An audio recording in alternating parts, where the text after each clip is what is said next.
Bem, boa tarde, pessoal. Prazer encontrá-los. Pena que assim online, né? A gente não pôde fazer essa atividade presencial com o professor Sérgio Coutinho, mas estamos aqui para aproveitar mais ainda da companhia do Sérgio, da participação dele junto com o nosso projeto, para a gente poder avançar aí em termos historiográficos, na reflexão e na problematização do nosso período e do nosso objeto de pesquisa. Então, professor Sérgio, muito obrigada, querido companheiro. Fique à vontade para falar com a gente aí o tempo que você quiser. Depois a gente faz aí umas rodadas de conversa, troca umas ideias. E é isso. Obrigada. Então, minha gente, eu queria agradecer muito o convite. Peço, Irenéia, a gentileza de você marcar cronometradamente 30 minutos, no máximo, assim, marca mesmo. Não acabar, se falar acabou, eu acabo, para não ficar esse negócio falando muito. Cefra, tudo bem? Leonalva, Ítalo, espero que vocês estejam todos bem, saúde. E então, gente, rapidamente, eu pensei em fazer uma fala sobre, também falando sobre a historiografia da igreja, nesse período que a gente está estudando, mas tentar dar uma visão um pouco mais alargada da produção sobre a igreja católica, eu diria que algumas sugestões de livros, algumas pesquisas, algumas noções mais amplas assim sobre a igreja católica que a gente está se referindo aqui, né? Então eu queria assim, inicialmente fazer uma abordagem mais ampla, depois tentar ir em alguns aspectos mais específicos, né? Então acho que um dos primeiros pontos, estudar a história da igreja no Brasil, quais são os elementos do ponto de vista da teoria da história? Será que os historiadores que estudam a igreja dialogam com teoria da história? Ou será que eles tomam como base outros referenciais teóricos, né? O que a gente tem visto com maior frequência nas obras de história da igreja é um maior diálogo com a sociologia da religião, e especialmente uma espécie de sociologia do catolicismo no Brasil, né? É óbvio que a gente teria que mergulhar em trabalhos de tese de doutorado, mestrado também, dissertações, e ver como que a igreja tem sido abordada por outras reflexões teóricas. Por exemplo, né, dando aqui um chute, talvez até uma tentativa minha, foi tentar dialogar com a história dos conceitos, do Koselleck, né, Reinhard Koselleck, história dos conceitos. É possível a gente pensar a história da igreja a partir dos conceitos? Também, eu particularmente tentei dialogar com Habermas, a igreja Habermas, a partir da teoria do agir comunicativo. Não é uma teoria propriamente... Tem um elemento de história, de teoria da história ali em Habermas, mas também está muito ligado a uma teoria social, né? Uma teoria sociológica também, né? Mas, de certa forma, eu acho que esse é o primeiro ponto, né? E quando a gente fala em sociologia, sem dúvida, os três clássicos da sociologia são muito citados, né? Durkheim, Max Weber e Marx. Praticamente essa tríade que é muito consultada, né? Eu acho que uma primeira obra nesse campo, e não sei se todos tiveram contato, depois seria interessante vocês reagirem se já tiveram contato, seja a obra do Sérgio Miceli, a Elite Eclesiástica Brasileira, se não me engano, é da editora... Agora vai me fugir aqui a editora. Mas Sérgio Miceli, ele talvez seja uma das principais obras que faz uma análise, uma descrição da relação da igreja por uma ótica da hierarquia, e aí a questão da elite eclesiástica. Tem outras obras sobre elite intelectual. Ele se serve dos tipos ideais weberianos, e daí o Miceli retrata o clero católico sob o ponto de vista institucional a partir da proclamação da República, 1889, até 1930, que é um recorte clássico, né, da Revolução de 30, que é um recorte da história política brasileira. Aqui quero fazer um parênteses também, a preocupação muitas vezes da gente fazer a história da igreja tendo por recortes não a história da igreja, mas a história política do Brasil, né? Isso são questões metodológicas mesmo, né? Para o Sérgio Miceli, o clero colocou,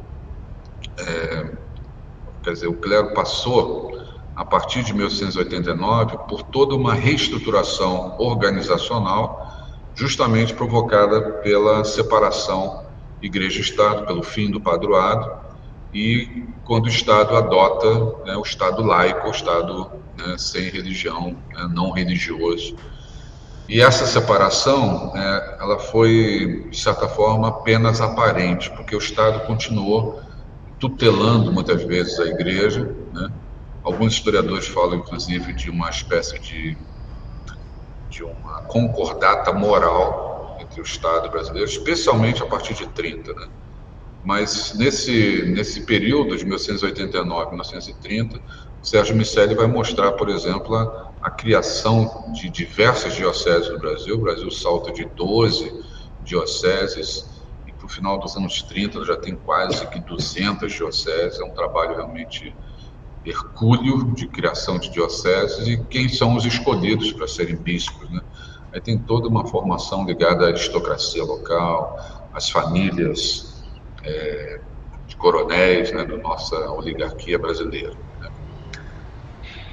Um outro trabalho também de viés sociológico, e depois eu quero falar dele mais à frente, é do brasilianista Scott Mainwaring, que talvez vocês também já tenham tido contato com essa obra, que se chama Igreja Católica e Política no Brasil.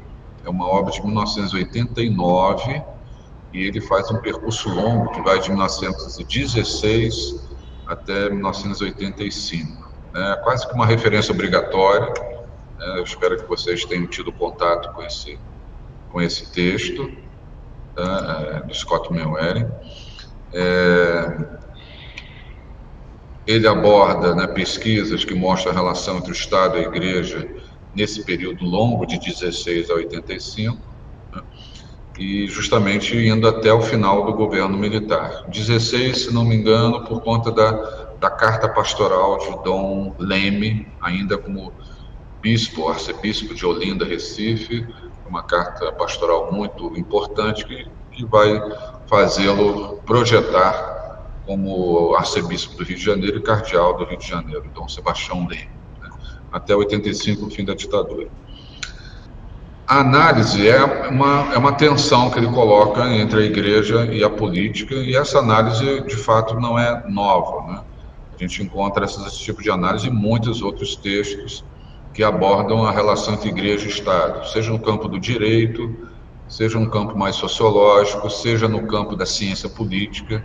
Isso tem muitos textos sobre isso. Mas o Scott Mainwaring, ele se debruça de uma forma bastante criativa sobre a gênese, o apogeu e a crise daquilo que ele chama de igreja popular, que seria um modelo que trabalha com categorias sociológicas que também são, de certa forma, eclesiológicas, como modelo chamado de modelos de igreja. Então ele vai fazendo várias categorias de modelos de igreja. Modelo neocristandade, depois modelo reformista, até chegar a um modelo de igreja popular. E ele, de fato, tem uma certa preferência por esse último modelo, né? Um outro sociólogo é um cara com quem eu trabalhei, tive a alegria e a honra de trabalhar na Universidade Católica de Brasília, é o sociólogo da religião Pedro Ribeiro de Oliveira. Pedro Ribeiro de Oliveira é um ex-militante da JEC, da JUC, se dedicou à sociologia na Bélgica, em sociologia religiosa, sociologia da religião. Foi durante muitos anos pesquisador do ISER, Instituto de Estudos da Religião. Depois que acabou, houve um racha dentro do ISER, ele com mais outros amigos criaram o ISER Assessoria, que visava fazer um trabalho de assessoria às comunidades eclesiais de base, né? Ainda nos anos 1980, o ISER utilizou como instrumental de análise o marxismo, como objetivo também de fazer uma análise da chamada Igreja Popular. Quando a gente fala Igreja Popular, a gente está se referindo a esse modelo de igreja, comunidade de base, teologia da libertação. O Pedrinho Ribeiro, né, como a gente chama, o Pedrinho, ele utiliza-se da metodologia gramsciana, de Antônio Gramsci, para refletir o catolicismo como um instrumento de dominação de classe. Para o Pedro Ribeiro, o catolicismo romanizado e centralizado no papado romano, ele serviu de uma justificativa para a dominação burguesa agrária, principalmente a partir dos séculos XIX, e daí ele vai construindo, então, uma crítica da Igreja Católica nessa sistemática, dessa aproximação com esse modelo. E depois ele deriva um estudo sobre uma reação àqueles modelos de igreja que reagem ao modelo burguês, agrário, oligárquico, que seria o catolicismo popular. Durante muitos anos, o Pedro Ribeiro trabalhou com o catolicismo popular, como uma forma de pensar um outro tipo de catolicismo em oposição aos estudos da igreja, ou da prática da igreja tradicional, do catolicismo oficial, vamos chamar assim, né? Então, eu estou trazendo essas três obras, rapidamente, os três pensadores, por conta dessa proximidade com a sociologia, né?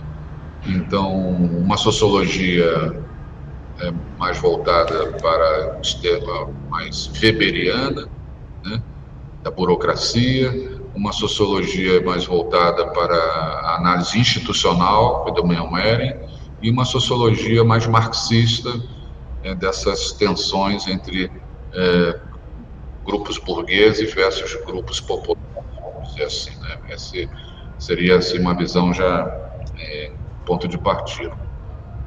Agora, existem outros trabalhos, gente, que procuraram fazer um levantamento da história da igreja no Brasil, né? Existem algumas pesquisas que tentaram mapear trabalhos sobre não só religiões e religiosidade, mas também o próprio catolicismo, e que abordam várias questões que eu acho pertinentes aqui comentar com vocês. Um desses trabalhos é de 2006, de uma professora da Universidade Estadual do Maringá, chamada Solange Ramos de Andrade. Eu não sei se Irineia conhece Solange Ramos de Andrade, da Universidade Estadual de Maringá. Ela tem um artigo de 2006 chamado Catolicismo Popular no Brasil, Notas sobre um Campo de Estudos. E ela procurou mapear pesquisas sobre catolicismo popular no Brasil. E, segundo ela consegue perceber três grandes linhas de pesquisa sobre esse tema, na qual, eu retomo aqui, o Pedro Ribeiro de Oliveira é um dos principais nomes. Então, ela levanta tendência sociológica, seria uma primeira linha de pesquisa, tendência sociológica. A segunda, uma abordagem antropológica. O terceiro, uma abordagem teológica. E a quarta linha de pesquisa, uma abordagem propriamente histórica. Segundo a professora Solange Andrade, ela vê que, ela percebe que a história da igreja e do catolicismo não há uma discussão mais filosófica ou usando a filosofia como instrumental teórico, mas sempre é um diálogo com as ciências sociais. E aí entrando também a história, né, como um elemento de reflexão.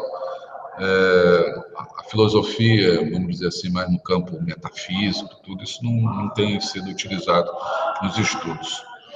Mas desse campo das ciências sociais, sem dúvida, é a sociologia da religião que entra com mais força. Isso aparece também no Pedro Ribeiro, no Scott Manwaring, no Sérgio Miceli, né? Depois eu vou falar do Kenneth Serbin, que é um norte-americano também.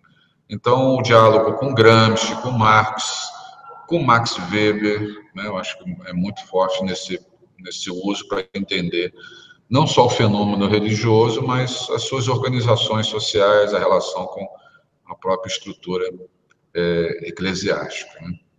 Um outro texto que tenta fazer um apanhado, mapear os estudos de história da igreja, é do Fernando Torres Londonho, que é um cara que eu conheci no CEILA, ele é professor da PUC São Paulo, Departamento de História, um colombiano, Fernando Torres de Londonho, já está há muitos anos no Brasil, e juntamente com Lara Mancuso, Fernando Torres de Londonho e Lara Mancuso, Los Estudios sobre lo Religioso em Brasil, um balance historiográfico, 2002. Traduzindo livremente, os estudos sobre o religioso no Brasil, um balanço historiográfico. Esses dois autores, o Londonho e a Mancuso, analisam trabalhos que tratam do tema da religião de um modo amplo e não ficando somente no catolicismo.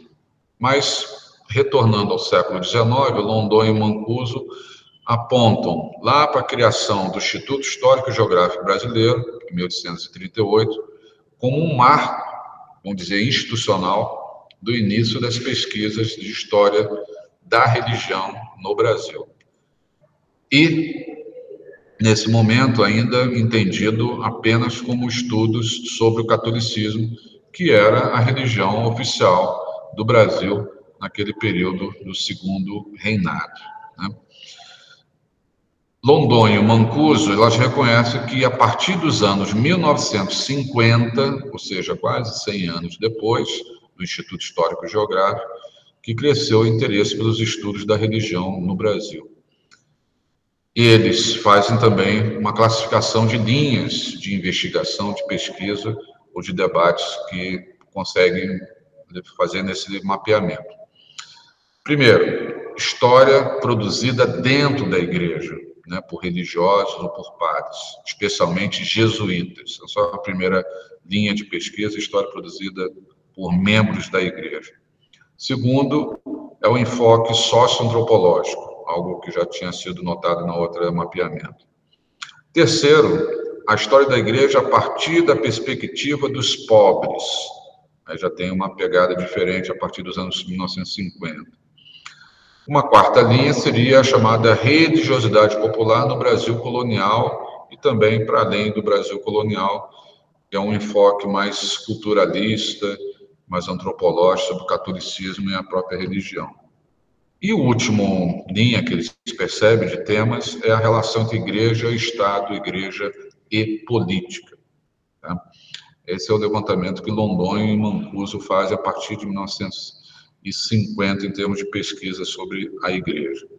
A gente pode dizer que Londonho e Mancuso, esse trabalho deles é até mais completa que o trabalho da Solange Andrade, porque a Solange ficou mais restrita aos estudos do catolicismo popular. Então, Londonho e Mancuso abrange muito mais esses temas, tá bom? Veja, eu estou tentando aqui também, gente, fazer uma abordagem que é num campo relativamente novo para a gente, que eu acho que a gente precisa se apropriar, que é o campo da história da historiografia, né? A historiografia também tem história, possui historicidade, né? E os livros de história da igreja também possuem historicidade. Quando que foram publicados, por quem, com que metodologias, com que investigações, com que fontes, né? Isso também remete à nossa reflexão. Por que estudar a relação igreja e ditadura militar, né? Sem dúvida tem muito a ver com a abertura dos arquivos também, né? Então, possui o próprio projeto da Universidade de Alagoas tem uma historicidade. Outro livro que procura também fazer um levantamento da história da igreja no Brasil é o livro do Kenneth Serbin. Não sei se vocês conhecem essa obra, chamado Diálogos na Sombra. Todo mundo já ouviu falar nessa obra? Diálogos na Sombra.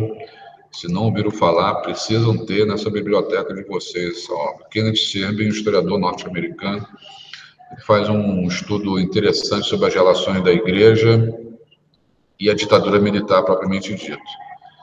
Ele, como eu disse, é um americanista que no ano 2000 ele publicou essa obra pela Companhia das Letras, onde ele tenta desvendar um dos episódios menos conhecidos do período ditatorial brasileiro, que é a chamada Comissão Bipartite. Segundo Serbin, a Igreja Católica e líderes militares, burocratas, oficiais, ideólogos do regime também, entraram em choque, né, com as vários atentados, prisões, mortes de membros da igreja, que é o objeto da nossa pesquisa, né? E isso envolvia essas relações entre igreja e Estado, mostrando justamente as tensões entre uma igreja que vinha se deslocando, se movimentando internamente, né, saindo de uma determinada posição política, no momento em que o Estado assumia uma outra posição política, né? E isso vai apresentar também as diversas contradições, os próprios debates que ele consegue buscar na Fundação Getúlio Vargas, no arquivo da Fundação Getúlio Vargas, onde tem os relatórios dessas discussões. E ali aparece, de certa forma, algumas contradições, até os bispos um pouco preocupados com posturas por demais progressistas de membros da igreja, aqueles que já se simpatizavam com a chamada igreja popular, com as comunidades de base, luta de classes. Então, também haviam posturas interessantes dos bispos, no sentido até menos conhecido, até, né? Serben aponta os limites da comissão bipartite, né, que ele vai dizer que é, de fato, uma conciliação das elites. A comissão bipartite é um trabalho conciliatório entre bispos e militares, para que as duas instituições não entrassem em conflito, houvesse algum tipo de acordo de cavaleiros, né, nesse ponto, né? Essa conciliação, ela, de certa forma, segundo Serben, é uma forma de prevenção de qualquer revolução ou de qualquer reforma social política que pudesse ser radical para manter as massas populares fora do conflito também. Então, isso parece ser contraditório, né, e estranho, né, na análise do Serben, porque se queria uma democracia, mas uma democracia onde também não houvesse tantos radicalismos, né? Então, a própria igreja que participa desses debates se mostra bastante contraditória nessas discussões. Eu acho que é uma importante obra, né, que pode ajudar muito nas reflexões sobre esse período que a gente está estudando. Então, assim, falando bem geral, né? Não sei como é que está meu tempo aí, Iriné, se ainda tem alguma coisa, eu ia falar de alguns objetos mais específicos, né? Aqui eu marquei, falta 10 minutos. 10 minutos, então tá bom. Então, quando eu terminar, quando você vê o tempo aí, você me fala. Então, alguns temas que me parecem interessantes da gente comentar aqui. Sem dúvida, acho que um tema relevante que a gente está dentro dele é a igreja política no Brasil, né? Nesses levantamentos bibliográficos, né, que eu tentei fazer, olhar aqui um pouco, né, esse tema é muito relevante, né, ganhou uma relevância que eu diria que é brutal até os dias de hoje. E é a partir de 1965 que a gente vai ter um predomínio sobre essas questões entre igreja no Brasil e o Estado, né, entre religião e política. Ela vai ter realmente uma coisa muito forte, principalmente levando em conta o Concílio Vaticano II e, especialmente, né, gente, o próprio desenvolvimento no final dos anos 60 e anos 70 da teologia da libertação, da opção preferencial pelos pobres, da Conferência de Medellín, da Conferência de Puebla. Então, essa temática é muito importante a partir dessas pesquisas dos anos, principalmente a partir dessa conjuntura do regime militar. São pesquisas muito ligadas à ciência política, mas também tem muita ligação com o campo sociológico, como a gente tinha falado, né? Então, essa abordagem principalmente nos anos 80, de estudos cada vez mais fortes sobre a igreja popular, vamos chamar assim, ela tomou conta da academia nos anos 1980. Foi em 1980 que realmente esses temas chamaram muita atenção. O próprio Kent Serben também resgata esses estudos, e isso vai até mais ou menos o final do regime e o processo de nova república, né, com o processo de redemocratização, a constituinte, e praticamente a gente pode dizer até as eleições de 89, 90. Então, é uma década muito intensa de pesquisas sobre a chamada Igreja Popular, tentando entender isso. Não custa nada lembrar que em 1980 a gente tem a visita do Papa João Paulo II ao Brasil, né? Ele tinha sido eleito em 78, a primeira vez que um Papa veio ao Brasil. Então, havia um interesse muito grande por estudar a Igreja Católica, não a Igreja Católica dita tradicional, mas essa Igreja Católica progressista, né? E vai até os anos 90, quando as coisas se modificam, né? Então, dentro desse tema da igreja política, sem dúvida, um desdobramento dela é a Igreja Popular e a Teologia da Libertação. Isso vai ter realmente uma publicação muito grande. E no campo historiográfico, eu preciso citar aqui a publicação feita pela CEILA, né, a Seção Brasil.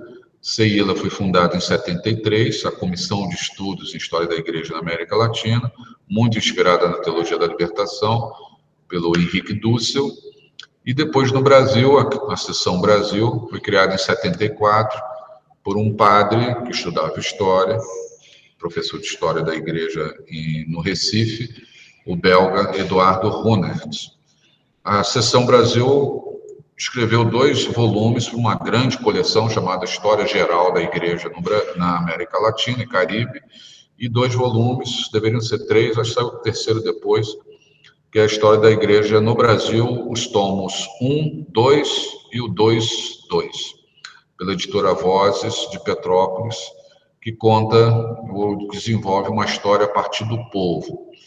Essa obra, gente, ela foi citada, inclusive, por um historiador inglês, meu Deus, não posso esquecer o nome dele, tem um livro sobre Peter Burke. Peter Burke cita essa obra, História da Igreja no Brasil, num livro dele chamado A Escrita da História, que discute metodologia, e no capítulo sobre História vista de baixo, ele cita a obra da História da Igreja a partir do povo, que é essa construção do CEILA com o Eduardo Runert, o padre José Oscar Beoso, Rio Landoase, né? Padres, ex-padres, menos o Oscar Beoso, que ainda é padre, que acabaram se dedicando a estudar a história da Igreja. E, basicamente, uma leitura mais teológica a partir dos pobres, que seria esse tipo de reflexão. Depois, o José Oscar Beoso e o Eduardo Runert vão criar caminhos mais de educação popular, como é o caso do Beoso, com o CESEP lá em São Paulo, né? E outras linhas mais também de historiografia popular, que é uma coleção que o CEILA desenvolveu chamada CEILA Popular, pequenas biografias de lideranças populares, políticas, né, na história da Igreja no Brasil. A partir de 1990, de fato, a Teologia da Libertação vai sofrer um refluxo por conta de toda a questão do caso Leonardo Boff, né? Lembra do caso Leonardo Boff, a partir de 86, 87, 90, então esses estudos, há um declínio nesse tipo de estudo por conta da própria postura da Igreja hierárquica em relação à Teologia da Libertação. Bem, deve faltar pouco tempo, deixa eu ver o que mais que eu acho que eu destacaria. Também a questão de estudos no campo da sociologia e da antropologia, a gente já comentou algumas coisas, mas eu queria chamar a atenção, por exemplo, de um tipo de sociologia do catolicismo, desenvolvida por Maria Isaura Pereira de Queiroz, que é um clássico também dos anos 60, 70, o messianismo no Brasil e no mundo, que ela faz estudos sobre messianismo no Brasil, e um outro também importante, Douglas Teixeira Monteiro, Os Errantes do Novo Século, que são sociólogos do catolicismo, historiadores também, que fazem pesquisas sobre surtos milenaristas no Brasil ou movimentos messiânicos. Canudos, Contestado e Juazeiro do Norte, com o padre Cícero Romão Batista. Essa sociologia se apropriou muito dos textos do Eric Hobsbawm, como aquele texto chamado Rebeldes Primitivos, onde ele busca a origem desses tipos de movimentos ele chama de movimentos pré-políticos, né? Rebeldes primitivos, para buscar a luta de classes nessa sociedade. Muitos desses autores dialogam com Eric Hobsbawm. Né? Outros pesquisadores, como eu falei, que se dedicaram à sociologia do catolicismo, são Reginaldo Prandi, Flávio Pierucci, acho que a Irineia deve ter contato com eles na USP, o Pedro Paulo Ribeiro de Oliveira, Ralph Della Cava e muitos outros também se debruçaram, como eu disse, sobre a chamada Igreja Popular. E também, com essa crise da teologia da libertação, a partir dos anos 90, surgiu então uma linha de pesquisas, não sobre o catolicismo, mas sobre os novos movimentos religiosos, né? Movimentos que a gente poderia chamar de esotéricos, né? Movimentos, aí entram, de certa forma, estudos sobre o kardecismo e alguma coisa sobre Umbanda, Candomblé também. Alguns sociólogos vão tentar se aproximar disso, mas apesar de haver estudos anteriores sobre as religiões afro-brasileiras. Mas novos movimentos religiosos seriam esses movimentos mais esotéricos, de linha orientalista, vamos dizer assim, mais como Seixonoe, né, Santo Daime e outros grupos que vão se desenvolver. E também, não podemos esquecer, né, gente, o rápido crescimento das chamadas igrejas pentecostais e neopentecostais. Isso também desafiou muito a academia e, de certa forma, foi colocado de lado. Teologia da libertação, catolicismo popular, tudo isso foram colocados de lado em função desse estudo do pentecostalismo e neopentecostalismo. Não podemos esquecer, aí eu vou finalizando, que existe também um grupo de historiadores que estudam o catolicismo romanizado, o catolicismo tradicional, desde estudos sobre ultramontanismo, né?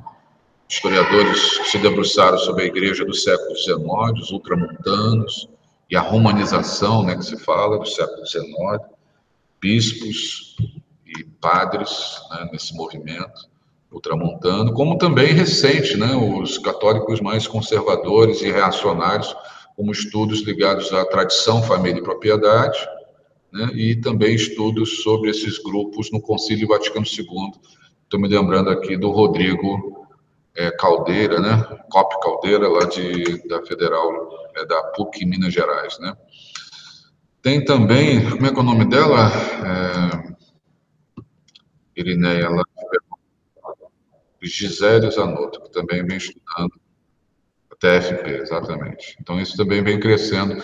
Então, os estudos sobre catolicismo romanizado, ultramontanismo, eles existem, mas eles, de certa forma, perderam força para agora estudos sobre essa tradição mais reacionária, vamos dizer assim, e vem crescendo muito. Daqui a um mês, eu fui convidado para participar de uma banca de doutorado na Federal Juiz de Fora, um rapaz que vai falar sobre a presença desses tradicionalistas e a relação com a CNBB. Então, também vem crescendo isso no campo da ciência e da religião, propriamente dito, né? Então, veja que eu estou falando de coisas, né, bem amplas, né? Só para lembrar aqui alguns nomes sobre catolicismo romanizado. O professor Augustin Vernet, professor alemão que trabalhou na USP, ele escreveu um estudo sobre Dom Antônio Joaquim de Mello, primeiro bispo de São Paulo. É um livro de 1987, da editora Ática, em que ele estuda sobre a romanização desse bispo no século XIX, na Diocese de São Paulo. É um clássico também essa obra do Augustin Vernet, né? E eu acho que, por último, tem uma quantidade grande de estudos sobre os jesuítas, né, as missões jesuíticas. Eu acho que é um outro campo que trilhou muitas reflexões. Eu mesmo participei, nos anos 90, de uma conferência, de um simpósio só sobre missões jesuíticas, lá no sul do Brasil, na região das Missões, lá em Santa Rosa. perto de Ijuí, né? Então tem muita gente que pesquisava os 7 povos das missões, os jesuítas no Amazonas, jesuítas na Bolívia e jesuítas na região do Paraguai, do Rio Grande do Sul, né? Isso teve uma forte influência também de material até utilizado para estudos mais de microhistória, né? História das mentalidades também entrou muito nesse trabalho com os jesuítas, né?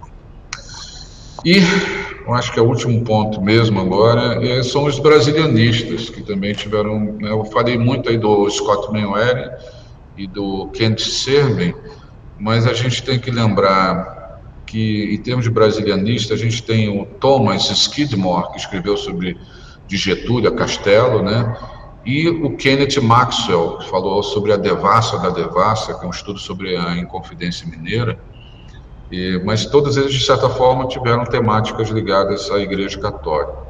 E um deles, que eu estou colocando aqui para lembrar, é o Ralph Della Cava, um norte-americano brasilianista, que nos anos 70 publicou um estudo sobre o padre Cícero, chamado Milagre em Juazeiro, né, que tem discussões muito interessantes sobre o catolicismo popular versus romanização da Igreja Católica. E dele também se desenvolveram outros estudos sobre a Igreja durante o período da ditadura militar. Sem dúvida nenhuma que o Kenneth Serben é um nome que a gente não pode esquecer. O que mais que eu poderia falar? Tem uma outra coisa que eu acho que a gente precisa também, em um outro momento, discutir, sabe, gente, que é a presença de historiadores não profissionais, eu vou botar entre aspas assim, amadores, o que eu estou querendo chamar de historiadores que não passaram pela academia, mas que fizeram pesquisas em história, como é o caso, por exemplo, do Eduardo Runert, né, que não fez história numa universidade federal, né, ele veio do mundo do teológico, né? Ou então o falecido Raimundo Caramuru de Barros, que é um padre que trabalhou na CNBB, e ele escreveu uma obra que eu acho muito importante, chamado Para Entender a Igreja no Brasil, a caminhada que culminou no Vaticano II. Ele faz uma história da Igreja de 1930 a 68, um livro que saiu pela Vozes, muito interessante. Raimundo Caramuru de Barros, trabalhando na CNBB, e faz um trabalho de história, eu diria, primoroso, com pesquisa, com fontes, tudo, né? Você não vai encontrar lá nenhuma grande teoria, né, aspectos teóricos, reflexões teóricas. E aí, depois dessa questão da profissionalização, né, profissionalização não, reconhecimento, né, da nossa profissão, né, esses historiadores chamados amadores, eu acho que eles caberiam também dentro da nossa profissão, né? A história também não é monopólio só dos historiadores, né? E eu acho que a gente precisa também estar atento a essa produção desses grupos, né?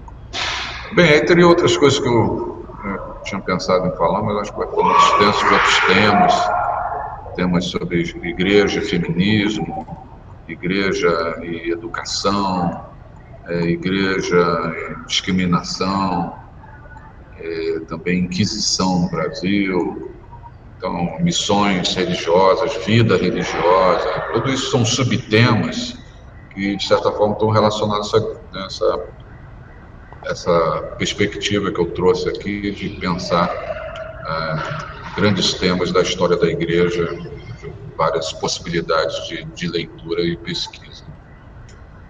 Bem, eu acho que já está bom. Já deu 30 minutos, né? Deu, Sérgio, deu 34. 34, então tá bom. Ele tinha que ter me avisado antes. Não, tá perfeito, companheiro. Imagina, a gente ouviria você falando ainda há muito tempo, mas você também tem compromissos e a gente não pode abusar. E eu quero muito dialogar, fazer questões aqui e quero que o pessoal também faça questões, reflexões para a gente aproveitar esse momento. Uma coisa que eu acho importantíssimo e por que eu tinha pedido para o Sérgio fazer essa conversa com a gente em especial, é claro, primeiro porque eu sei que ele é um especialista muito importante na da história da igreja, produz bastante, né, como historiador sobre esse tema. Lá na Ampul, eu encontrei, o Sérgio não conhecia o professor Américo Freire, lá do Rio de Janeiro. E aí, ele é meu colega. eu conversei, ele veio falar comigo, falou que tinha lido a minha dissertação de mestrado, eu fiquei toda envaidecida. E comentei que você tinha escrito o prefácio da ediçãozinha do e-book, né? Aí já mandei para ele por e-mail. E ele ficou. Eu escrevi um artigo para um livro para ele também, sobre comunidade de base também. Né? Pois é. E assim, essa coisa da referência como história, da história da igreja e a experiência do Sérgio nessa reflexão, porque vejam, a gente ouvindo o Sérgio falar, a gente tem uma clareza melhor de onde a gente vai tentar se enquadrar, se identificar, porque essa historiografia que ele menciona, essa sociologia da religião, esses textos de referência, eles são textos que a gente, para se especializar, né, no assunto, a gente precisa ler, precisa refletir sobre eles. Não é necessariamente ler para tomar eles como trabalhos que não mereçam críticas ou que não entram dentro de um debate historiográfico, porque eles entram. Mas é muito importante os elementos que o Sérgio trouxe, principalmente se a gente for pensar as questões do método, né? Essa primeira observação que ele faz em relação a um material que a gente utiliza e que os historiadores às vezes não refletem muito, né? A gente usa os textos de referência e às vezes a gente não para pensar muito por que está usando, né? Então é muito importante essa fala do Sérgio para começar a chamar a gente a atenção sobre essas coisas. E aí, Sérgio, eu fui aluna do Augustin. Ele foi meu professor você foi de aluna teoria. dele? Foi meu professor de teoria lá na ele. UFAL, na USP. E infelizmente, quando ele faleceu, eu ainda estava terminando a graduação, se eu não me engano, acho que eu estava entrando no mestrado. Mas ele era um professor que dizia assim: não existe igreja que nasce do povo, com aquele sotaque forte dele. Isso não existe, né? E ele entrava na discussão assim bem ferrada, né? Exatamente com a produção do Seila, mas principalmente com a questão da teologia da libertação, né? E Interessante. quando eu fui trocar uma ideia com ele falando sobre que eu ia estudar teologia da libertação e estudar comunidades de base, ele me deu um monte de referências de textos e material e tal, que ele escrevia com o próprio punho, eu guardei. Mas eu não esqueço essa disputa em torno da questão, será que a igreja nasce do povo ou não? Porque era a grande discussão no Concílio Vaticano II. A possibilidade, né, da eclesiologia tá ali dada a partir do povo, né? Não da tradição. Esse vai ser um dos problemas do Leonardo Boff com o Vaticano, né? A ideia de um conceito de uma igreja popular, isso nunca foi bem recebido. E não existe igreja popular, não é igreja que nasce do povo, porque o Boff, depois da experiência que ele teve com os intereclesiais, os dois primeiros intereclesiais das SEBs, 75 e 76, ele escreve um livro chamado Eclesiogênese. É um conceito que ele elabora, que seja o nascimento da igreja. A igreja que nasce do povo, essa é a igreja verdadeira. Aí isso deixou muita gente louca mesmo. Não aceitou esse de jeito nenhum. Pois é, e o Augustin foi padre, né? Não sei se você sabia. Exato. Ele era padre também, né? Então a gente Eu conheci ele em 99. A gente tem aí uma historiografia e é interessante a gente fazer isso que o Sérgio mencionou. Tem uma história da historiografia, né? Esses textos têm a sua historicidade, têm os seus autores e autoras que estão inseridos num determinado contexto, numa determinada experiência, que seja de classe, que seja intelectual, que seja de institucional, de adesão ideológica também a determinadas perspectivas, né? E o tipo de crítica que a gente pode fazer a essas produções tem que levar sempre em consideração a questão do método, né? Porque muitas vezes eu escutei de colegas historiadores críticas em torno da produção do Seila, como produção de historiografia, que aí você tem que considerar. E aí a defesa que em vários momentos eu fazia era exatamente dessa perspectiva de uma história vista de baixo, mas de uma produção que ela vai trazer outros sujeitos à tona, que você não tinha até então. Você precisa desses outros sujeitos. Se a perspectiva está baseada em elementos que são de uma disputa teológica interna da igreja, isso compõe elementos conceituais ali vamos dizer, da argumentação, da interpretação do processo histórico, que a gente tem que ser capaz de distinguir. Mas qualquer trabalho de história tem isso, pessoal. É que a galera às vezes não é honesto em dizer quais são os seus pressupostos. Os pressupostos, às vezes, eles estão dados ali. Então, eu acho importantíssimo isso que o Sérgio falou para nós. Eu tô aqui pensando um pouco. Isso que você está falando, estou lembrando aqui de um livro, eu até procurei aqui na internet, eu achei ele, que eu tenho em casa, é da editora da Unifesp, chamada A Igreja no Brasil. E é uma obra que estuda a Constituições primeiras do Arcebispado da Bahia. É um livro de dois historiadores ligados à Universidade Federal do Estado de São Paulo, que se chama Bruno Feitler e Everton Salles Souza. E na introdução, Irineia, do livro, eles fazem uma crítica ao CEILA e tudo, como se dissesse assim, eles são historiadores, como é que fala? Eles são ideologizados. Como se nós, historiadores da academia, eu me incluo também, não tivéssemos as nossas ideologias, os nossos pressupostos, né? Como se a academia fosse isenta. Eu acho isso uma loucura, né? Isenta de pressupostos. Esse pessoal não é bem um historiador porque eles são da teologia da libertação, então a leitura deles é muito enviesada, superficial. Então a gente vê esse discurso, né, também na própria academia, como também separando, nós somos profissionais, vocês são amadores, então não é mesmo? Então acho que isso é um ponto para a gente também refletir sobre o nosso ofício, né, de historiador. Pois é isso mesmo, né? Como que a gente vai fazer a aplicação do método e considerar essas bases que vêm. Porque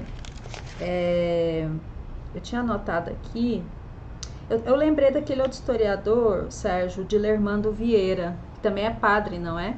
Dilermando Vieira, escreveu padre. A História do Catolicismo, né? Acho que ele foi orientador do Ítalo Santiroch, que trabalha com Tramontanismo. O Ítalo da UFSM, né, que trabalha com o século XIX. Isso, mas eu estava pensando aqui, quando você estava falando do Kenneth Serbe, e essa é uma outra obra que eu li na época da graduação, e depois eu não revisitei ela mais. Eu preciso revisitar ela agora para o nosso trabalho, né? Eu acho que para esse trabalho nosso, ele mereceria até, como você faz com um grupo de Marx, se a gente pudesse estudar algum capítulo dele, porque realmente é muito interessante, muito bem pesquisado mesmo. E aí, eu não lembro mais, eu queria perguntar, já que você está com a leitura mais fresca, quem construía os relatórios das reuniões? Era algum escrivão dos militares? Como é que isso era construído, se você lembra, que se ele menciona? Se não me engano, o material foi encontrado dentro do arquivo pessoal do general Muricy. Esse general fez parte da comissão bipartite, e eu acredito que quem fazia as anotações era uma espécie de Cid, do general Cid do Bolsonaro. Ele tinha lá também um escrivão que ia anotando, fazendo as atas da reunião. Essas atas eu nunca encontrei em nenhum material da CNBB, então me parece que é um material do general. Pergunta que eu ia te fazer, como é que isso circulava ou não na CNBB? Não circulava, e não via nenhuma menção em reuniões da CNBB sobre... Eu achei outras coisas, mas não havia comentários dessa. Isso era um ponto interessante para saber por que esses documentos não circulam internamente. Porque dos bispos que participaram, Dom Paulo, né? Dom Paulo Evaristo, Dom Helder participou? Não, não, eu acho que eram Dom Aloysio Loscheider, que era na época secretário, depois Dom Ivo, eu acho que Agnello Rossi, que era cardeal de São Paulo, e, e tinha um leigo que morreu recentemente, o parente, irmão do Dom Luciano Mendes de Almeida, o doutor Cândido de Almeida, né? Que é dessa Universidade Cândido Mendes, né? Cândido Mendes de Almeida, o nome dele. Ele foi casado até com essa senhora médica do Instituto Oswaldo Cruz. De vez em quando aparece ela na Globo News falando sobre vacina e tudo, ela foi casada com ele. Então, o doutor Cândido Mendes, ele era um leigo da Comissão de Justiça e Paz. E ele era um dos poucos leigos ligados à CNBB que participava dos debates também. E ele fazia umas contra-argumentações. E justamente havia uma questão, eu tentei até escrevi um artigo para a Revista Brasileira de História das Religiões, Religiosidade da UNPU, aquele lá da Universidade Estadual do Maringá, né? E lá já havia uma discussão sobre conceitos. Enquanto a igreja falava de promoção humana, justiça social, os militares viam esses termos como subversão. Então, qual é o limite entre promoção humana e subversão? Até onde que ia? Então, havia muitas discussões entre eles. E isso o Serben relata no livro, né? Acho que vale a pena ver esses trechos que ele coloca das reuniões. Mas são as sutilezas, né, que você imagina. Coisa maluca. Ô, gente, eu sei que eu estou monopolizando um pouco, eu já vou passar a bola para vocês, viu? Então, mas é que eu preciso aproveitar aqui. É uma outra coisa, talvez a última, quando o Sérgio está fazendo esse levantamento um pouco do processo histórico, como os estudos do catolicismo vão mudando, né? Os temas que estão mais, que a academia ela vai se interessando, se apropriando, né? Dá para perceber, é claro, todo o contexto histórico por trás desses interesses, né? E como que a academia vai lendo isso. Aí também me lembro de outro momento, exatamente como uma historiadora que vai lá na sociologia da religião fazer disciplina, né? Eu fiz disciplina com Prandi e fiz disciplina com Pierucci. Pierucci não, Pierucci até não cheguei a fazer não, era o outro, era inclusive um desafeto do Pierucci. Gente, eu esqueci o nome dele, ele fez o trabalho. Prandi que fez sobre afro-brasileiros, né? Sim. Mas esse professor, ele é o especialista nas federações kardecistas dos anos 40, ele tem um trabalho entre a cruz e a encruzilhada, muito importante. Ele faleceu e eu esqueci o nome dele agora, é uma vergonha.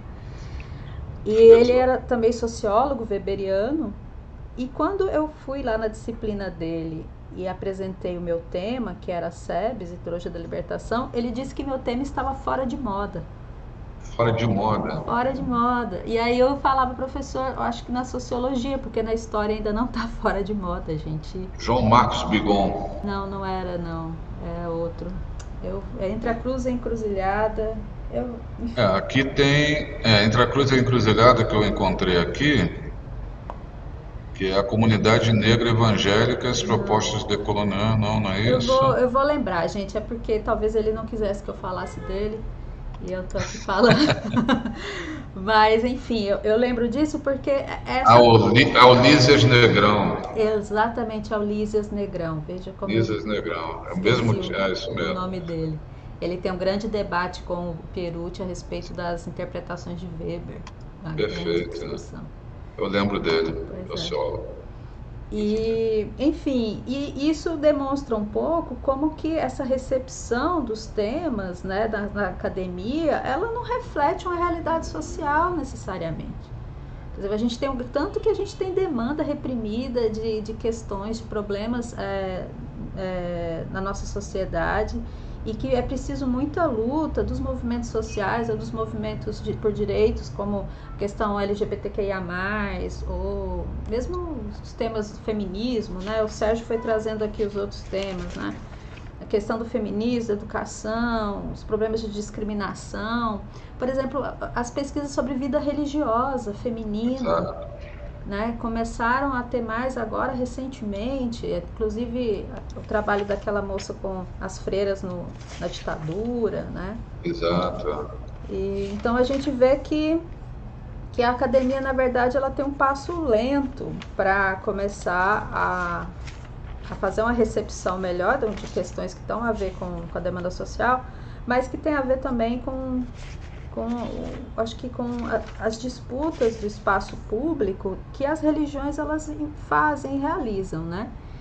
Porque... Eu fiquei assim pensando muito assim, sabe, né, e demais sobre esse projeto de pesquisa, se a gente deveria ter como foco essa relação da igreja, dos cristãos, com o regime militar e a sua prática de repressão, ou se seria um recorte do período militar, mas com outras questões, que não necessariamente a temática da repressão, das comunidades de informação, o SNI, como é o caso do padre que você está estudando.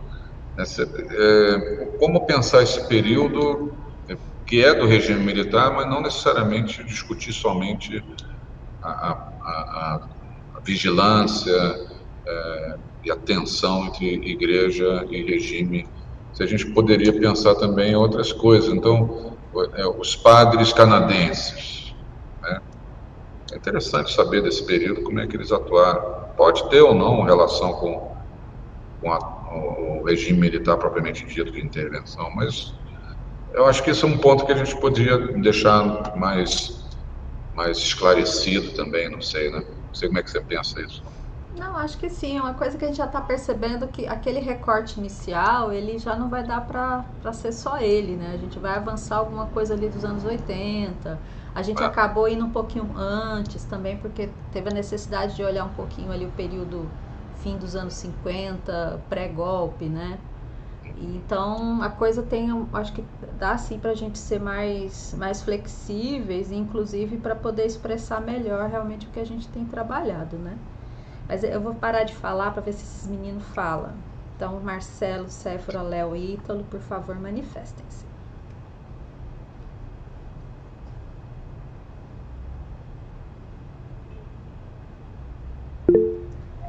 Por favor, Marcelo. Boa tarde, professora, professor Sérgio, colegas, né? Desde que a gente estava ouvindo, né? O professor discorrer, aí eu estava pensando que quando a professora Irineia estava fazendo a propaganda, de certa forma, do projeto, né, com ela, com a Cefra, que estava encabeçado, pessoal, tem material muito bom, com as fontes que ainda está disponível, né? E aí complementou com o professor Sérgio, que também, na época, eu visitava os grupos, participava, mas não tinha nenhum objeto em si, né? E na discussão, nas conversas, surgiu a questão sobre os padres canadenses. O professor Sérgio levantou alguns pontos, né? Estimulou a curiosidade, né? Disse, será que ele tem alguma ligação com os padres franceses, os padres operários, né? Então, foi daí que eu fui dar uma olhadinha no CIAN, juntando com que o senhor, professor, deu essa indicação, né? Fala com que no computador aqui. Eita. Chegou um padre canadense. O meu secretário aqui, pequenininho, entrou na conversa. Não sei se eu bebi.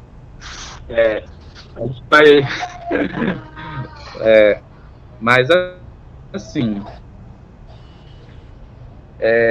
nesse sentido. E aí, que nem o professor até levantou agora, né, essa questão.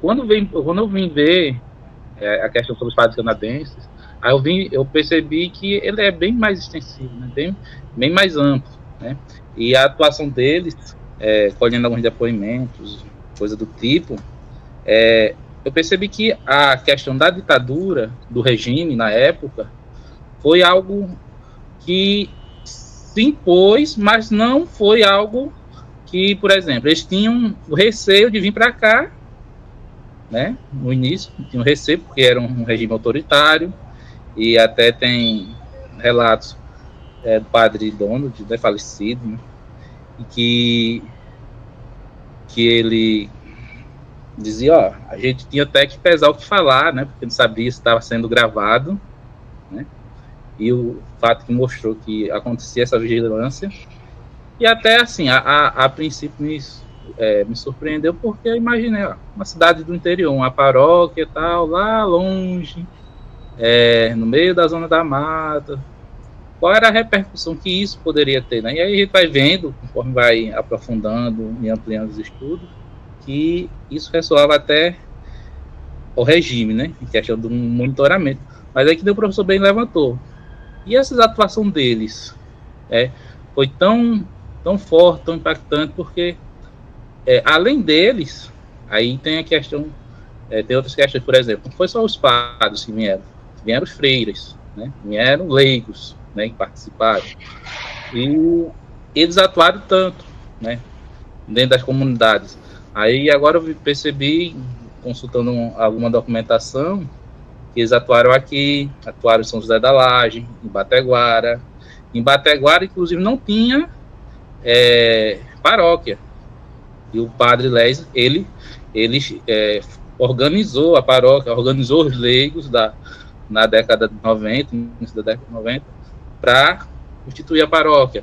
Em Marechal Deodoro, as freiras atuando aí, elas fizeram um projeto com meninas de rua, porque Marcelo, geralmente os projetos... Oi, professor. Não, só para... Eles tinham uma proximidade com a Teologia da Libertação, comunidade de base, ou não?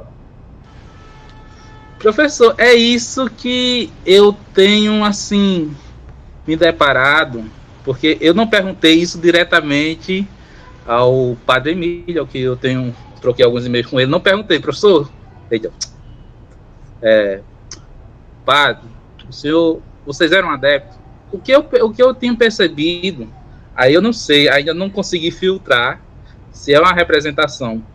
Por exemplo, eu consegui uma documentação da Diocese de Saskatoon, que é onde eles estavam lá no Canadá, que é dos anos de 2008 até 2014, algumas publicações, que é tipo um jornal da Diocese. E eles tinham, nesse jornal, eles tinham uma parte destinada a falar a respeito da Missão Brasil, que era como eles atualizassem a comunidade da paróquia de lá, deles, a respeito do que eles estavam fazendo, como eles estavam trabalhando, e eles traziam muito essa questão de elementos da teologia da libertação.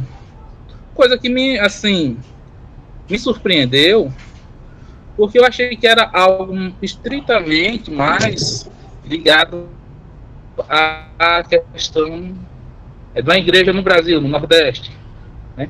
Mas eles vão falar, nos discursos deles, e iam trabalhar para uma igreja para os pobres, que era essa igreja que eles estavam vivenciando aqui no Nordeste, né? Eles chamavam Missão Brasil, mas você nunca estava relacionado aqui a Alagoas, e vai muito de encontro com a teologia da libertação. Muito, assim, me surpreendeu essa questão. Não vai só abordar a questão do assistencialismo, de você ajudar as pessoas. Ele vai estar nos discursos lá desses folhetos, que eu tive uma certa dificuldade porque estava tudo em inglês lá, e depois eu tive uma dificuldade de... Tenho essa dificuldade, mas eles falando muito nesse sentido, né? Uma igreja dos pobres, uma igreja para que possam conscientizar. E essa conscientização trazia certos conflitos internos aqui na paróquia, né? Eu acho que eu já contei, eu sempre conto essa história ao grupo, mas acho que eu nunca contei ao senhor, professor, né? É uma história que uma eleição que houve aqui para escolher o maior palmarinho de todos os tempos aqui da cidade, né? Feito por um colega professor de geografia, mas ele gosta muito de trabalhos historiográficos, né? E nessa eleição, durante a pandemia, ele colocou várias personagens que nasceram na cidade de União dos Palmares ou que viveram e atuaram, né? Aí tem o poeta Jorge de Lima, tem Polvina Cavalcante, que também foi poeta, jurista e tal. Zumbi e o padre Donald, né? E ele foi fazendo uma espécie de um mata-mata. Jorge de Lima versus Zumbi, quem foi o maior de todos os tempos? Aí passou Zumbi. Aí, meu celular tá descarregando. Mas acho que não vai, eu vou conseguir concluir aqui. E na final desse campeonato inusitado, né? Deu a final foi Zumbi versus Padre Donald. Eu disse, Padre Donald vai ganhar. Eita, o Zumbi vai ganhar de disparada. Ícone nacional, herói nacional, tudo mais, né? Quando sai o resultado, Padre Donald fez uma lavagem. Passou por cima do Zumbi e de toda a ancestralidade, essas questões, né? Então aí foi que eu percebi o quanto isso era forte, né? Porque você não faz essa comparação na história, já sabe o que os efeitos, né? Anacronismo, tudo mais, né? Mas a título de curiosidade, fazendo desse mata-mata de memória social, né? E a memória que ficou. E vai saber como que os católicos se organizaram para votar, né? Também, assim, né? Tipo. Não, e aí quando você faz essas compilações entre os próprios padres canadenses que vieram para cá, aí você tem o padre Donald que teve um trabalho de assistência social muito forte, criou a organização Mirim para acolher crianças, o Hospital São Vicente, Casa dos Pobres, construiu tem um conjunto habitacional que ele iniciou e depois o governo estadual ampliou, e tem o padre Emílio que trabalhou com os sem terra, né, com a questão dos sindicatos rurais e tudo mais. Esse padre foi apagado da história. Hoje você não encontra assim. Você encontra de um padre, mas do outro você não encontra. Você vai encontrar num assentamento o nome dele, né? Foi um processo de desapropriação, ainda na metade, acho que em 86. Mas, assim, essas questões que o senhor e a professora estavam discutindo, além da questão da repressão, essa atuação social dentro da comunidade, né? E os efeitos, né? Eu cheguei aqui na paróquia, eu vi lá a bandeira do Brasil intercruzada com a bandeira do Canadá. A foto do bispo, e nem do padre atual tá, mas tá do padre Donald lá.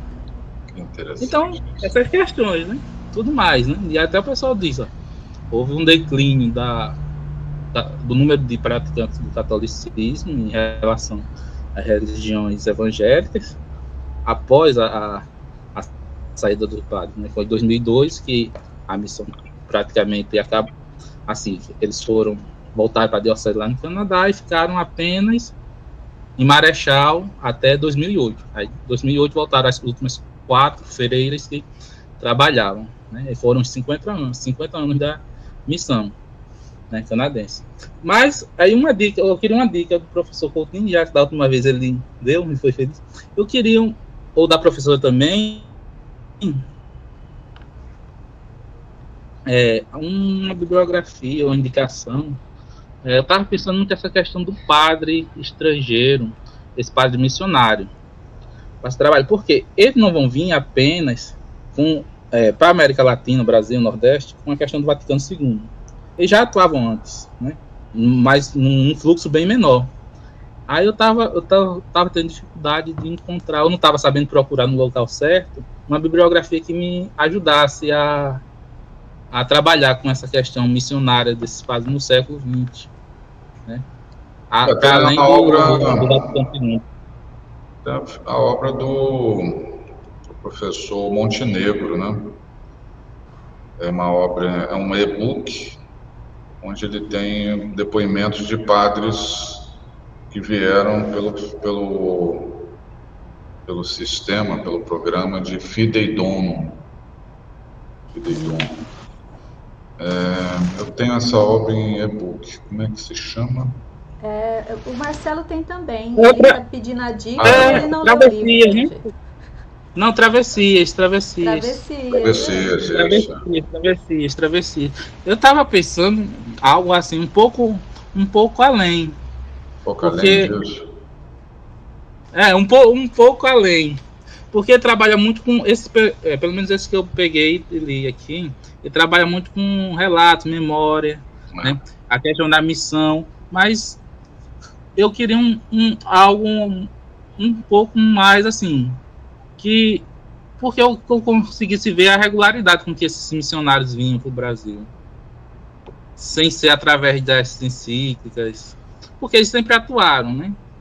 Olha, assim, tem muito trabalho sobre as missões religiosas no Brasil. Então, você pegar do século XIX, tem um monte de trabalho sobre os jesuítas, sobre os capuchinhos e a congregação da missão, chamados lazaristas, final do XIX, do XX. Se você procurar esses nomes dessas congregações, você vai ver que tem bastante.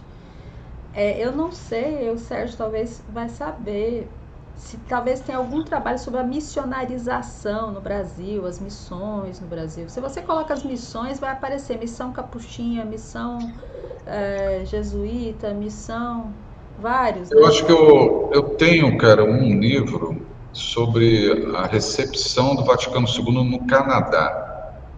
Vou procurar isso. Como que... Agora, não sei se eles falam sobre missionários e tudo. Porque eu acho que uma das coisas que o Vaticano II permitiu, Marcelo, foi que bispos, nesse grande projeto de tentar trazer padres de igrejas mais ricas para ajudar nas igrejas mais pobres, foram os bispos fazerem contatos com congregações religiosas, né, e atraí-los, convidá-los para vir atuar no Brasil. Então eu fiz um estudo sobre o Maranhão e depois do concílio vieram muitas, né, italianas, muitos grupos. Inclusive vieram as irmãs de Notre Dame norte-americanas, entre elas a irmã Dorothy Stein. Já ouviu falar na irmã Dorothy, né? Então, esse foi por meio de parcerias entre bispos e congregações femininas, masculinas dos Estados Unidos. Então, acho que teria que ver o acervo, você teria que entrar em contato com o acervo histórico dos padres canadenses, onde é que está esse acervo, onde é que estão as cartas, as trocas, para encontrar algum documento que mostre o bispo solicitando a parceria. Esse jornalzinho da paróquia que você viu, deve ter jornais digitalizados dos anos 60, e você tentar ver nesses jornais se noticiam. Jornais, publicação da própria congregação, eles mesmos tinham seus boletins informativos. E aí eu sinto muito, você vai ter que ler em inglês, tem jeito. Vai ter que ver se esse material tá digitalizado, se essas congregações produziram material. Esse padre com quem você conversou, entrevistou, ele pode te dar uma pista. Olha, nós temos lá a sede provincial que fica no Quebec, sei lá, e lá tem o arquivo central, estão os documentos lá, eu teria que fazer uma busca disso, não sei se está digitalizado, acessível, né? E tentar encontrar como que esses bispos, durante o concílio, provavelmente durante o concílio, e também por troca de cartas, né? Houve muita correspondência. Aqui no Brasil se encontrou a correspondência do bispo com o pessoal do Canadá, teria que ver se tem essas correspondências guardadas e trocadas. Ainda não encontrei, eu procurei alguma coisa, Veja, mas aí eu também, também tenho mais tempo. Isso que a gente começava a falar no início do nosso encontro, livros de tombo da própria paróquia. Essa paróquia foi criada pelos canadenses, eles devem ter ali o livro de tombo que eles anotam como é que surgiu, como é que foram os contatos, deve ter alguma produção assim, bem desses, não sei. Eu vou ver esse livro que eu tenho sobre o Canadá, se tem alguma coisa, e acho que vai ter que ver. E tem uma outra coisa, hein, Irineia, Marcelo, Séfora, Ítalo e Leonalva. Existe todo um acervo também sobre Brasil e ditadura militar na Universidade de Brown, nos Estados Unidos, onde tem o historiador, esqueci o nome dele, que conhece o Kenneth Serben, é um brasilianista, e tem lá todo um acervo sobre o Estado americano, o Brasil, questões de ditadura. Lá eu encontrei o acervo da CIA, está todo aberto, a gente pode baixar também, procurar, está em PDF, digitalizado, sobre a ditadura militar. Eu procurei, aí tem que botar em inglês lá. Olha, encontrei muita coisa interessante, vários documentos, relatórios sobre a igreja no Brasil, na América Latina, feita por agentes americanos. Pode ser também um caminho. Vou até depois procurar esse endereço, que eu acho que eu tenho no meu notebook, não estou aqui com ele, sobre o acervo da Universidade de Brown, nos Estados Unidos, que tem todo o material. Pode ser também, sei lá, a gente encaminha aí que a gente encontra documentos. Obrigada, Sérgio, Marcelo. Séfora, Léo e Ítalo, aproveitem. A gente não pode ficar tomando muito mais tempo de Sérgio. Apesar que a gente vai continuar abusando dele o resto aí do projeto todo, que é o nosso companheiro. Nenhum comentário. Bem, gente, então a gente vai pelo andar da carruagem, né? Vamos caminhamentos finais aqui para poder já encerrar, mas agradecer também, Sérgio, muito mesmo aí a disponibilidade para conversar com a gente mais. Obrigado, gente, por terem escutado aí. A gente vai trocando figurinhas, se Deus quiser, a gente vai. Ah, Séfora, muito bem. Pode falar, querida. Já que você vai encerrar, queria só agradecer muito a aula, foi ótimo. Não tenho perguntas específicas, não, mas foi muito bom. Obrigado, querida. Obrigada, Séfora. Aqui, Léo também fez os agradecimentos dela. Muito obrigada. Então, tá certo. A gente encerra essa atividade. Eu vou fechar a gravação e depois disponibilizar pra gente lá no grupo, tá? E a gente segue em contato. Aí, combinamos um próximo encontro, tá certo? Beijo. Tchau, gente. Obrigado. Valeu. Descansem. Até mais. Até a próxima.